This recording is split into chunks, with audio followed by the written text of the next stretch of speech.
toujours dans l'aspect des pourcents, supposons que j'ai 400 euros. 400 euros et que je lui applique une réduction de 20%. Donc, une réduction. Ben, on a vu que il suffisait de vite faire par une règle qu'on a vu, le complément de 20, c'est 80%. 400 divisé par 100, ça fait 4, 8 fois 4, 32 euros. 320 euros, pardon.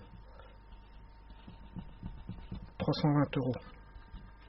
Maintenant, si je demande de rechercher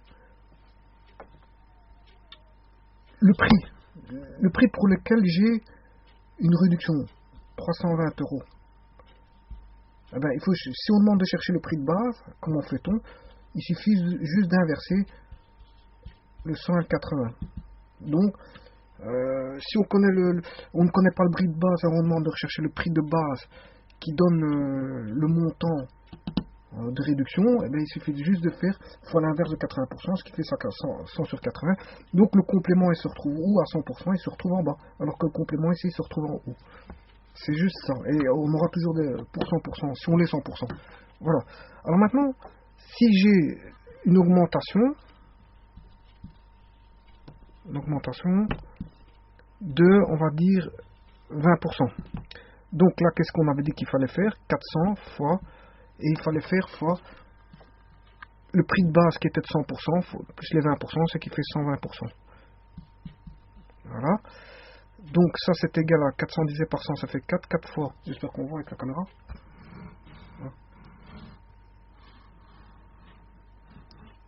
Voilà. Alors 400 divisé par 100, ça fait 4 fois 120, ça fait 480 euros. 480 euros. Alors, oui, la différence entre les 400 et 320 ici, c'est 80 euros. Et les 80 euros là, fatalement, c'est les 20%, c'est les 20% du prix de base, qu'on n'a pas additionné, je veux dire, le montant de 400. Hein. Donc 400 fois 20%, c'est qui fait 80 euros. Voilà, 80 euros. Mais à ça, il faut soustraire 400 moins 80 euros. Et en un calcul rapide, on avait 400 moins fois 80%, on trouvait directement que 320 euros. Voilà. Alors ici maintenant, si on connaît le montant total et qu'il faut rechercher le prix de base, on fait 480 fois l'inverse 100 sur 120. Voilà. Là, ça fait 480 sur 120, ça fait 4 fois 100, ça fait 400 euros. Voilà. Donc c'est juste une inversion. Il faut juste faire une inversion. Ici, donc dire 20%. Ici, si on a le montant de base et il faut chercher le montant pour lequel on applique le pourcentage, il suffit de faire le complément de 100%, de 20% par rapport à 100%, ce qui fait 80%. Hein, et 80%, je multiplie directement le montant de base par 80% pour avoir le montant total. Maintenant, si j'ai le montant total qu'on demande, le prix de base, au départ, combien valait-il? Eh bien, il suffit juste de prendre 100 et de mettre le complément en dessous, et on obtient 400 euros. Puisque 320 divisé par 80, ça fait 400, ça fait 400 euros. Voilà. Par contre, pour l'augmentation, ben, il faut rajouter aux 20% les 100%, ce qui fait 120%. Si on a le prix de base, on fait 400 fois 120%. Et on voit bien que 120% est une augmentation parce qu'on est au-dessus de 100%. Voilà. Alors, donc ici, on avait dit qu'on pouvait aller de 0 à 100% au niveau de réduction. Et là, ben, on était ouvert de 0 à l'infini, en pourcent. Voilà.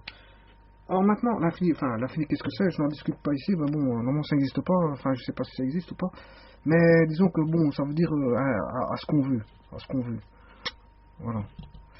Bon maintenant, ici, si je mets 800 euros ici, fois 20%, donc c'est 80 sur 100, ben, on aura le double, 620 euros. Donc en fait, il faut savoir que 20% c'est 20% de quoi? De 800 euros ou de 400 euros.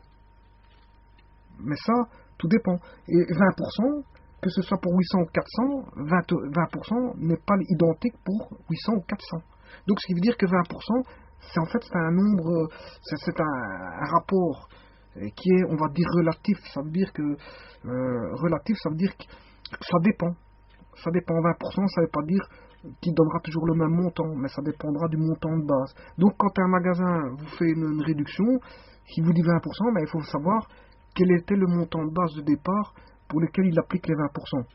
Bon, s'il applique 20% sur un grand montant, ça rime pas à une fameuse réduction, hein, parce qu'il peut s'arranger pour avoir 20% et que ces 20% dans son calcul, si on faisait les calculs, ben, ça donnait le prix normal que le bien coûterait un instant bien déterminé.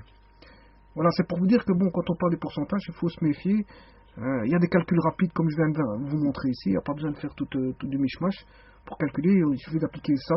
Un complément, si on connaît le montant de base qu'il faut chercher le montant total dû à la réduction. L'inverse, s'il fallait chercher le montant de base, et là on applique un 100% plus un X% donné au montant de base pour trouver le montant total. Enfin bref, tout ça c'est pour vous dire qu'un pourcentage, je veux dire, si je généralise un pourcentage, c'est un prix, c'est une quantité relative et ça dépend du montant de base. Donc on peut faire dire n'importe quoi sur les pourcentages. Voilà, je vous remercie.